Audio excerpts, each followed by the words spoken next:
السلام علیکم پیارے بچوں، آج کی ہماری حرف کہانی کا حرف ہے تے، جس سے ہماری حرف کہانی کا نام بنتا ہے تانی تیتر۔ الف نگر میں خوبصورت پروں والا تانی تیتر رہتا تھا۔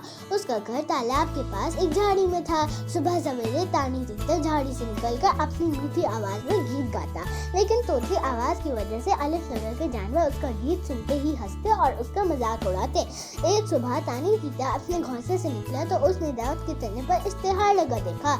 الف نگر میں گیتوں کا ایک مقابلہ ہونے والا تھا اور جیتنے والے کو موتیوں کا قیمتی تاج ملنا تھا۔ تانی تیتر اشتہار پڑھ کر خوشی سے جھوم اٹھا، یہ مقابلہ تو میں ہی جیتوں گا۔ جنگل میں جس نے بھی یہ بات سنی تانی تیتر کا خوب مذاق اڑایا۔ وہ بہت اداس ہوا، میں کیسے جیت سکتا ہوں، سب جیتے ہیں، میں تو تتلاتا ہوں۔ وہ اپنی ہمت ہار بیٹھا اور شام جوجو جگنو تانی تیتر کے گھر گیا تو اسے بہت اداس پایا۔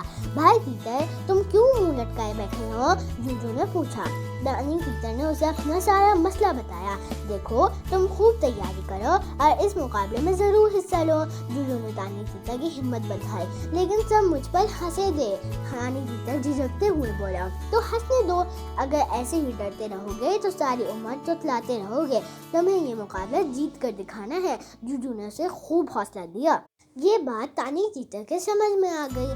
بس پھر کیا تھا، وہ صبح سویرے اٹھتا، کبھی تالاب کے کنارے اسنان بھرتا تو کبھی گھر میں آئینے کے سامنے۔ تانی تیتر نے مقابلے کے لیے جان توڑ محنت کی، یہاں تک کہ اس کی توتلاہٹ آہستہ آہستہ کم ہوتی گئی۔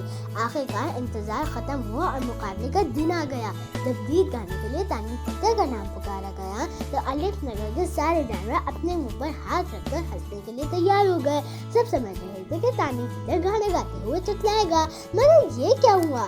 تیتر اپنی بن کے اپنی دھن میں مست تھا اور تتلائے بغیر گاتا جا رہا تھا۔ میٹھے گیت سناتا ہوں، سب کا دل بہلاتا ہوں، باتیں تھوڑی کرتا ہوں پر گیت گاتا جاتا ہوں۔ تانی تیتر نے خوب دل لگا کر ہلتے چلتے اور ناچتے ہوئے اتنا اچھا گایا کہ الف نگر کے سارے جانور بے اختیار تالیاں بجانے لگے۔ گانا ختم ہونے پر تانی تیتر کی حیرت بھی انتہا پر تھی کہ وہ ایک بار بھی نہیں تتلایا۔ گیت ختم ہوتے ہی وہ سب سے پہلے جگنو کے پاس گیا اور اس کا شکریہ ادا کیا۔